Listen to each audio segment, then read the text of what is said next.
Hello, my friends, and welcome to another episode of Unlimited. Today, we are talking about the number one relationship that you have in your life, the one that influences all other relationships that you have, be it with other people, with situations, with resources, with everything. It influences all of them. Can you guess what that relationship is? Pretty sure you already got it. It's the one with you. And it's also influenced by all of those other things. I think it's really important to emphasize that, and we're going to come back to that in a minute, but we don't exist in isolation of everything else in our life. So it's important to remember that. It's also important to remember that no one else's life looks like ours. A lot of times we make assumptions because, again, brains like patterns. And so we make assumptions based on those patterns that we experience, that other people experience the same things. It's really important that we bring to the forefront of our mind, into the part that uses more energy, that what we experience is not the same as everyone else. It's important that we do this because it has a huge impact on how we show up for other people and whether we make assumptions that are harmful or whether we can show up in ways that are actually supportive for other people because we influence each other. But our ability to do that, to show up for other people, is based in our own connection with ourself and our ability to be resilient within ourselves. So we have to start there, obviously. And since May is Mental Health Awareness Month, I figured let's look at all of those things that influence how we show up. While I am not a mental health practitioner, I am someone that supports people who are doing self-work and who usually have already done work with a mental health practitioner, or probably a therapist or group support or some sort of support to process where they're at and are now looking for steps to take action forward and to create more in their life than they currently have. So like now where I'm at is pretty good, but I want more. I want to do more in the world. I want to have a greater impact and help people more. Typically, the people who I work with are people who really care a lot and want to make an impact that is helpful to other people, but they recognize that work needs to be done. Something is happening internally that needs to be addressed in order to do that work beyond themselves. So taking a look at that, well, what are those things? What does that look like? So that's what this episode is going to be focused on, is some of the obstacles to our relationship with ourselves and developing awareness, some key exercises or practices that can help you grow your awareness to be able to show up in a more effective way towards the goals that you have, both in terms of a positive impact in the world as well as an enjoyment in your own life. And from that awareness, then what actions can you take? Because a lot of times we get insights and ideas. You read books, you talk to people, you get these ideas and you think, okay, well, I've reframed that, or I've got this affirmation, or I know this to be true, but I'm not doing it. What's going on there? Well, we're going to talk about like taking that into an action space to actually create some different dynamics in your life. Because just thinking about it ain't going to change it. So we need to take action. So we're going to look at those three components, and then tacked onto that is support and what it looks like to get support. The people that you might want to make sure that you have or intentionally have in your life to help you do these things. So, without further ado, let's get started. Hey there, I'm Valerie Friedlander, Certified Life Business Alignment Coach, and this is Unlimited. This podcast bridges the individual and the societal, scientific and spiritual, positive and negative, nerdy and no, there's just a lot of nerdy. Come on board and let's unlock a life that's as badass as you are.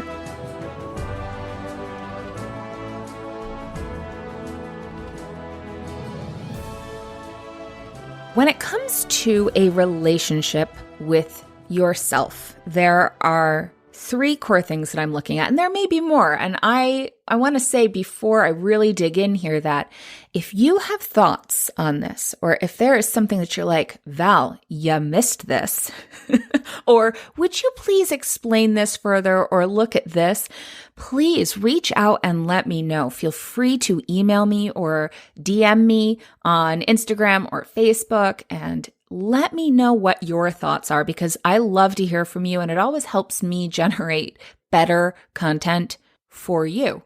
That ties into the first obstacle, which I have identified as toxic individualism, which is essentially the idea that we are supposed to be able to do everything on our own and not need help. That strength is being an individual and doing it all by self, as my sister used to say when she was little. I do it by self. There is absolutely a benefit to doing things for yourself, to having the accomplishments, to be able to go, oh, look, I did this and I did this on my own and I accomplished this. And there's like this evidence to support your ability. Okay. So that can be helpful, but what we've created in this society is this idea that we're supposed to be able to stand alone, right? That we don't need other people. And if you need other people, somehow that's a sign of weakness, which is absolutely ridiculous because we are social creatures, which means that we take cues off of other people. Everything we do is in relation to other people and dynamics with other people. So the idea that we should be able to do things without others is ridiculous. I can't even say that enough times. It's absolutely ridiculous. So what that does, though, is that we stop asking people about what's going on for them. We think we're just supposed to know. And so we make assumptions that other people should know things or that other people are like us or have experiences like us. Instead of asking, instead of listening, we've learned to turn off our ears and just think that we should just know it. And also that other people are going to naturally know. One of the things I come across is that idea that, well, if they really cared, they would know me well enough to do the thing that I would do if I were them. That's just not accurate because no one else is in your head. No one else has your lived experience. No one else is you, basically. So no one is going to do what you would do. Now, there may be some people who think about things the same way or look through a similar lens, but even family members aren't necessarily going to think about things the same way that you do. So this idea that we are supposed to be able to do things on our own, or, if people really cared, then they would do things the way that we expect them to, or that what I think is helpful, you're going to think is helpful, is absolutely ridiculous. How many times am I going to say that in this episode? I don't know. But basically, it's one of the big obstacles that we have to developing a relationship with ourselves because it inhibits our ability to really learn about other people and thus about ourselves in relation to other people because we're stuck in this box of our own thoughts, like just spinning in whatever the committee in our own head thinks, instead of actually getting real information, instead of saying, hey, I don't know this. What do you think? Or I could use some help even. This idea that we shouldn't have to ask for help or we shouldn't have to ask really holds us back.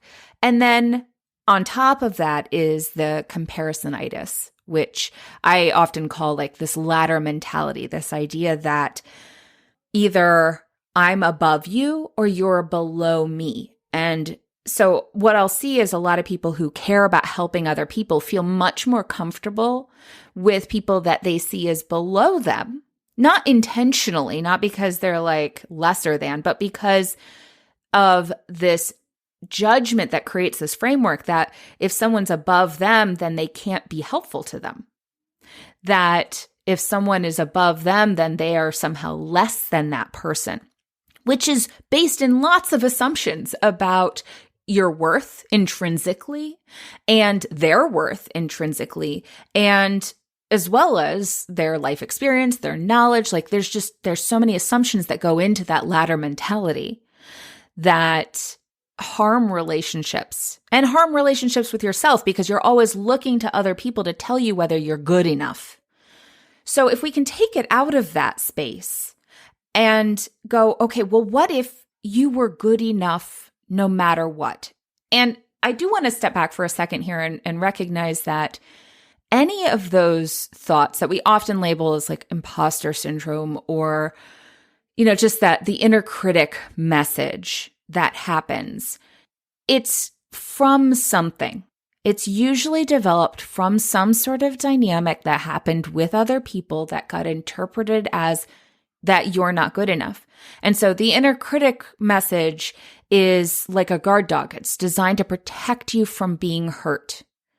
And the idea of imposter syndrome, well, it's very problematic. And I talked about this in a previous episode, but it's based in this idea that you think that you don't belong. And there are a lot of real instances where people are told through various ways, whether directly or indirectly, that they don't belong, because we do have a hierarchical structure that we've built into our society that has this hierarchy of privilege and supremacy that allow certain people to have less obstacles than other people, give a leg up. Now, the way privilege is designed, we don't see our own privilege unless we're intentionally looking for it, because it's a lack of obstacles. We notice the obstacles because, again, our brain is wired to notice the pain or the danger to keep us safe, to help us survive. That's the survival brain, instead of these systems that were built to give you a benefit. And there's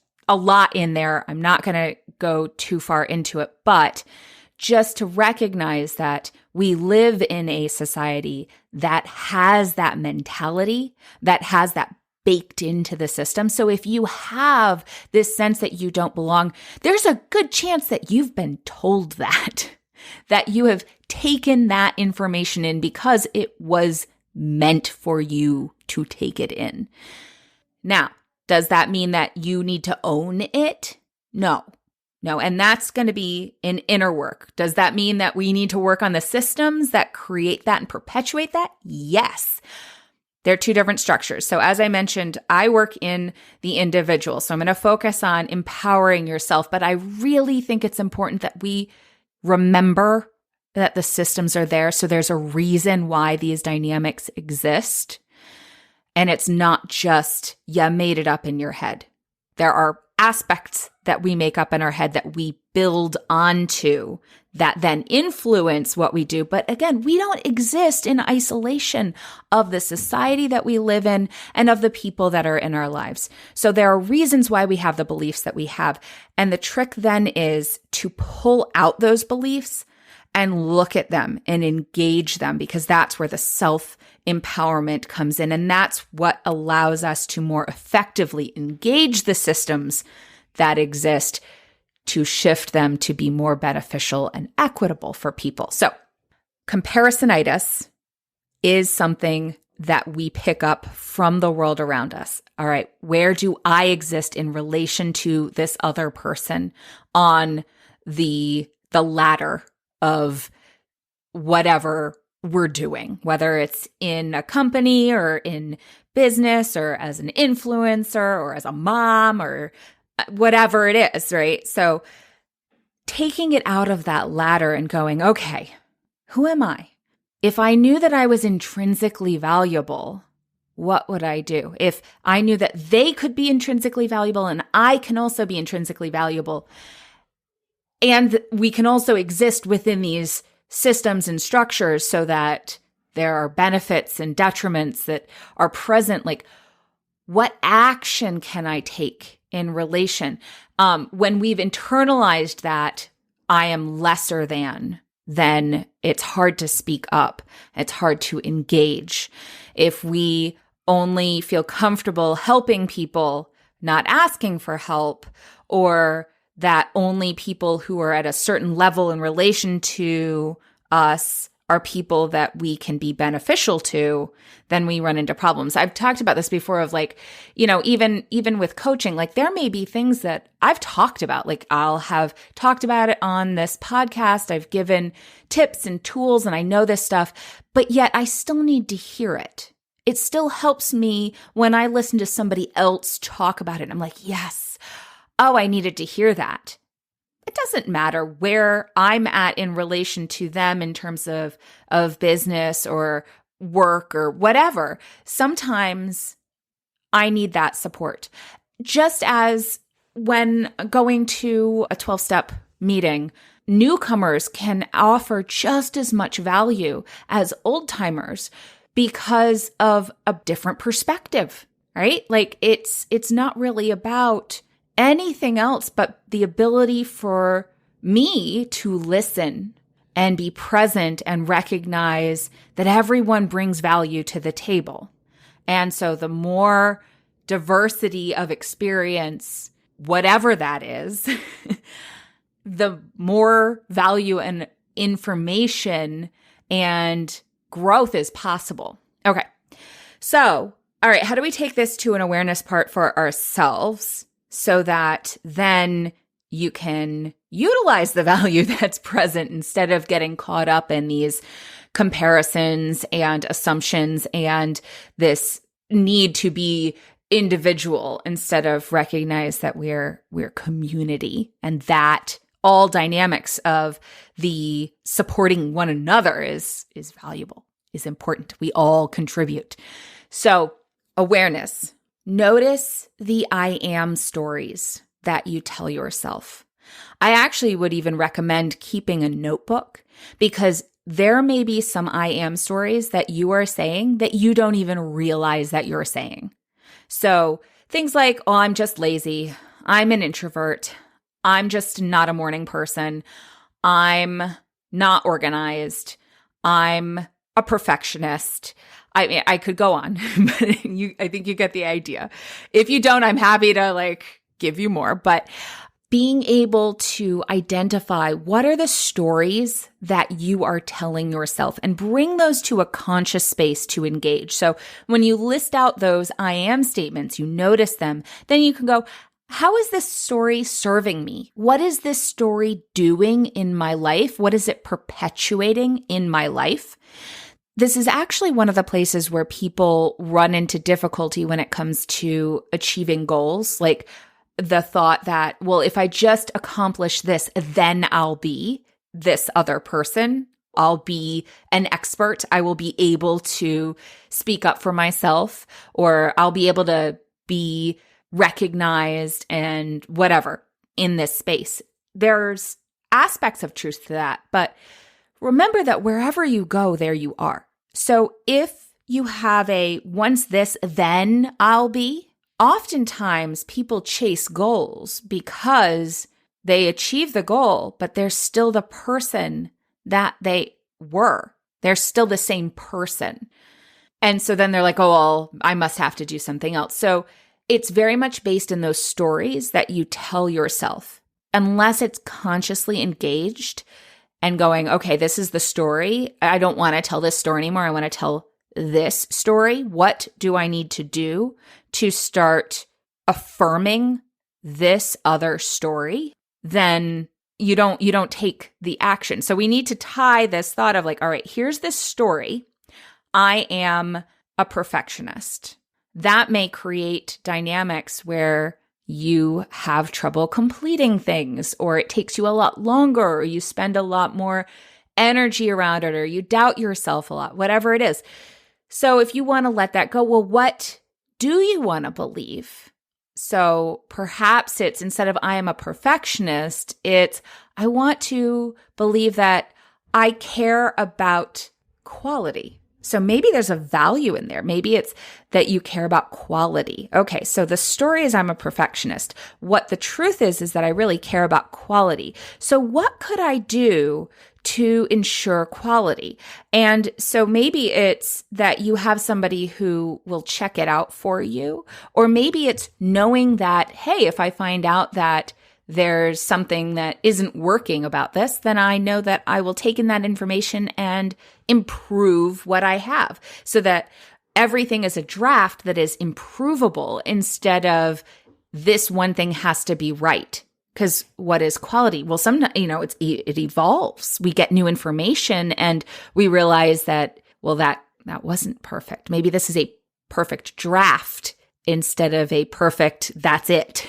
Right? So it allows us to have different ways of thinking about things. So notice those I am stories and engage them. Similarly to that, a judgments list can be helpful in acknowledging, how are you judging things as good or bad? When we have judgments, we put on blinders and it limits the options that we have available to us.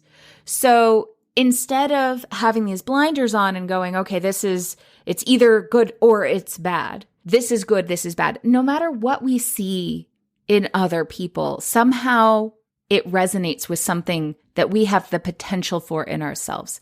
You may have heard the idea that what annoys you most about somebody else is something that reflects something in you or the way that you do something. I know this is true oftentimes in my life. It may not be something that I'm actually doing, but it's certainly something that maybe I have done or that I have experienced or something. So I have this judgment about it. The same thing goes for the things that you like in other people, the things that you admire in other people. That was actually a big aha for one of the attendees of my life visioning workshop this past Friday, was around, oh yeah, you know what? The things that I admire in other people are actually things that I think are pretty awesome in myself, but we don't give space to acknowledge that and give credit to ourselves around it. So it's really important to take that time to go, okay, what are the judgments that I have and how am I relating to them? And what do I want to do with that information? Related is visioning. And when people think of visioning, again, we go back to that like goal setting of like this thing that will happen. And once I manifest this thing or do this thing, then I'll be this person. I take a different approach, as you've probably heard if you've listened to other episodes, of who do you want to be? What difference do you want to make in the world? How do you want to show up? So when you look at that, when you look at like, where does it radiate from, i.e. that relationship that you have with yourself, then you're looking at not just where you want to go, but how do you want to grow? So when you encounter things in life that maybe don't go as planned, change happens. Change is naturally uncomfortable because it means new things. New things are uncomfortable, which means you're stepping out of your comfort zone, which means that may not fit within your ideal version of what you feel like. Like, oh, I want to feel happy. Well, happy, content, calm, peaceful. As Susan David describes in her TED Talk, The Gift and Power of Emotional Courage, those are dead people's goals, right? Like they're not reasonable for actually living because again, change is uncomfortable, but we need to change. We need to grow. So what does that look like? How do you show up to that? And that's another important part of visioning is what helps you, what supports you. How do you nurture yourself as you grow and lean into that to create that resiliency so that you can take in new information that maybe tells you, oh, I'm not showing up the way I want to. That doesn't make you a bad person. That makes you somebody who is growing. And what does it look like to show up to that, right? as you learn things about yourself and about the world around you and your relationship within that, there may be uncomfortable things to face that allow you to grow, that allow you to contribute in a more beneficial way. And again, that takes resiliency. So how do you show up to those uncomfortable things to be able to change and be a different person than the way you've seen yourself? So again, going back to those I am statements, if you have an I am statement, that's what's comfortable for you. That's what you're used to. That's what your brain tends to bucket. It looks for evidence to prove that that I am statement is right. And it's not doing it consciously. It's doing it in the background, proving itself right. So what you need to do is take that into the conscious space and then say, okay, I'm going to consciously do something different. That's going to feel uncomfortable. That's just part of it. So how do you show up to that? Because that opens you up. There's a vulnerability in there, right? Putting yourself out there in a new way and what's going to happen. And your inner critic is probably going to go crazy. And all of the stuff around comparisonitis and assumptions and like all that stuff is going to jump out and be like, bah, don't do the thing. Like, that's not you. That's not true. And try and bring you back to what you've always believed. But if that's not serving you, it's not serving what you want to do in the world and the impact that you want to have, because you're listening to other people and you're taking in information and you're going, oh, there's an incongruency here. That doesn't feel good. Instead of going, oh, I need to make it okay and keep being who I've been, you want to be able to grow and go, okay, what do I do differently? That means that resiliency needs to be present. So what actions do you take? This is all rooted in action. If you didn't notice, it really comes down to those I am stories. To shift them, to engage judgments, to create a vision takes what is one step that I can take. Now, a lot of times we make way too big of a step, right? Like we're like, well, I can't get there. And then we feel overwhelmed. We feel defeated and stop. Or, like, I don't know which action is the right action, and I took a wrong action because it felt yucky, and therefore I don't want to do that again, so I won't do anything. And that's not helpful either, because that's not going to teach you something new. So then it's going to, okay, well, if we could step back and write down, what are 3 adjectives for how you want to feel? 3 things that are important to you. Take a look at those values. What are your values? What is important to you about like what impact you want to have in the world? And if you were living in that, if you were honoring those values, if you were living in that purpose, in that impact, how would you feel? And then what are 3 things that you could do to support it? Now, and I don't mean like 3 huge things, but like 3 small things, 3 things that you could do this week. And if that feels overwhelming, pick one small thing that you could do this week. Maybe it's just having a conversation with somebody. Maybe it's watching a video. Maybe it's writing a letter. Maybe it's taking a look at your finances, going back to like those conversations about finances. It's like if you're finding yourself avoiding that, if you're like, the story is I'm bad with money, well, then you're going to avoid dealing with the money. So you want to change that. Say, money is a tool that I am learning to use wisely. Like that's a switch. If I believed that, then I would feel open, right? Then I would feel curious. Then I would look at the bank statement and actually choose a budget, or look at the bank statement and ask somebody for help. Then you would know, okay, I'm going to take the action that aligns with that. And it can help when you're trying to create a reasonable step is like, what are 3 things that get in the way of taking that step? And what are ideas for each one of what you could do about it? So maybe it's, I look at it and my eyes go crossed because I have no idea what I'm looking at. Then asking for help would be a reasonable thing to do, or watching a video to teach you about what the statement is saying, or, whatever it is. So then what's the thing to do to engage that obstacle, whether it's an inner one or whether it's an outer one? Like, what's one thing you could do Keep it simple. And then finally, that moves us to the idea of support. So what support do you have in your life? And we all need multiple levels of support. So we can have people who mentor us, who have been in similar places to us, that can give us their experience, strength, and hope. And I often will recommend, when it comes to someone, making sure that you are talking to someone who has either done exactly what you've done, but also that recognizes that everybody's different and can share what their experience has been, recognizing that it might be different for you. Because as I said, we all have different experiences. We are not all the same. We don't come with the same baggage. We don't come with the same obstacles. We don't come with the same experiences or the same gifts. Like, everyone is unique. So having someone who can support you, who has done work that you want to do, whether it's personally or professionally, who can listen and offer some ideas and guidance, but isn't going to be like, well, this is what you should do. And certainly not like, what's wrong with you that you didn't do it, because that's not helpful.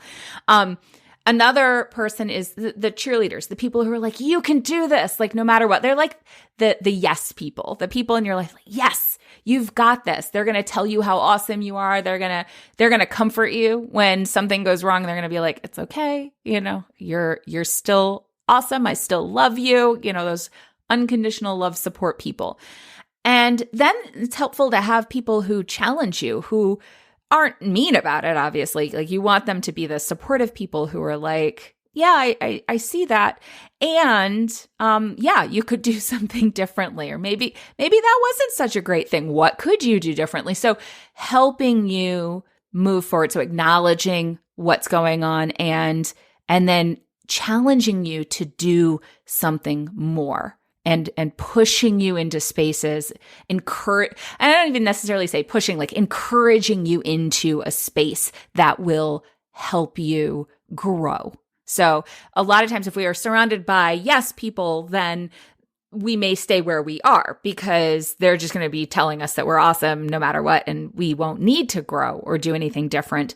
They're not going to acknowledge that growth needs to happen, or they're only going to tell us, they're going to reaffirm our own lens, basically. And if we want to grow and we want to do better and be able to do more, then we want people who are going to challenge that lens and push us.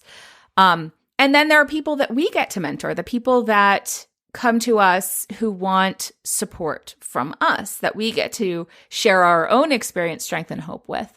And there are those people. So the big thing to remember within those dynamics is that to watch out for the ladder mentality, to watch out for the comparison-itis of this person is above me, this person is below me. It's purely based in experience. And those people may shift the relationship dynamics. Someone that you had mentorship by in one area might be someone that you support in that way in another area. Or maybe you take off and you find another support and do another thing, and then that person will come to you for the same area. I mean, remember that it's fluid, okay? So rather than creating another judgment about yourself and a role of you in relation to another person being like subordinate to or like an expert above, that's going to influence the beliefs that you have about yourself. Like if you're looking at you on that ladder. So taking it out of that and going more utility, right? Like, how are you serving them? How are they serving you? Because sometimes, like, if you think about it, I know a lot of people have trouble reaching out for help because they feel bad. They don't want to take advantage. They don't want to impose. They don't want to, whatever stories they're telling about you. But then you feel really good being able to help someone. And it's really great to be able to share and offer support. So who is it for you to not allow someone else that same opportunity? Right? So being able to step outside of that limitation of who you are supposed to be and step into more of an expansive, who do you want to be? What I am statements do you want to tell? What will serve you? And what will support you in showing up to that? So those are some of the foundations for developing your relationship to yourself, recognizing that you don't exist in a vacuum. You exist within relation to other people. They are here to inform you about you, but they are imperfect reflections of you just as you are of them. I go back to In and of Itself, which is a special on Hulu of a one-man show, which has magic and is a beautiful reflection on being in the world and that idea of relationships and who am I and how we are all interconnected. Now, if you're listening to this and going, Val, this all sounds great. These are great questions, super helpful. I don't know how to engage them. I understand, because that was something that was very true for me and periodically still is, where it's like, okay, I got this. I mean, it makes sense, but how do I actually do this? Then that's what I'm here for. I can be one of those support people for you, someone who cheerleads you and challenges you, pushes you to grow, and helps you explore these questions or whatever questions you need to be asking to help you step into the next space that you want to occupy, how you want to grow in your own life. That's what I'm here to help you do. And when we work together one-to-one, we can really dig in and look at your specific dynamics in your specific life and create stair steps that work for you to get you from where you are now to where you want to go. And the coolest thing is, this isn't about me telling you what to do. It's me helping you explore to find the solutions for yourself, which actually accesses a different part of your brain than advice giving and thus requires less of the reward system processing and makes it easier for you to actually follow through. So yay. So if you're interested in exploring what that would look like for you, use the link in the show notes to grab a spot on my calendar for us to chat and look at exactly what's going on for you and how I might be of service to you in that and what working together would look like. And then it's up to you to decide if that sounds like a fit for what you're looking for or not. My main goal in that call is to help you make the most loving decision for you to move forward in the direction that you want to go. So, if that sounds good, grab that spot on my calendar, and I will talk to you all next week. Thanks for listening. I so appreciate you being here. If you got something out of today's episode, please share it. Leave me a review, take a screenshot, and post it on social with a shout out to me. Send it to a friend or, all of the above. Want to hang out more? Join me on Instagram. Or better yet, get on my mailing list to make sure you don't miss out on anything. And remember, your possibilities are as unlimited as you are. Allow yourself to shine, my friend. The world needs your light. See you next time.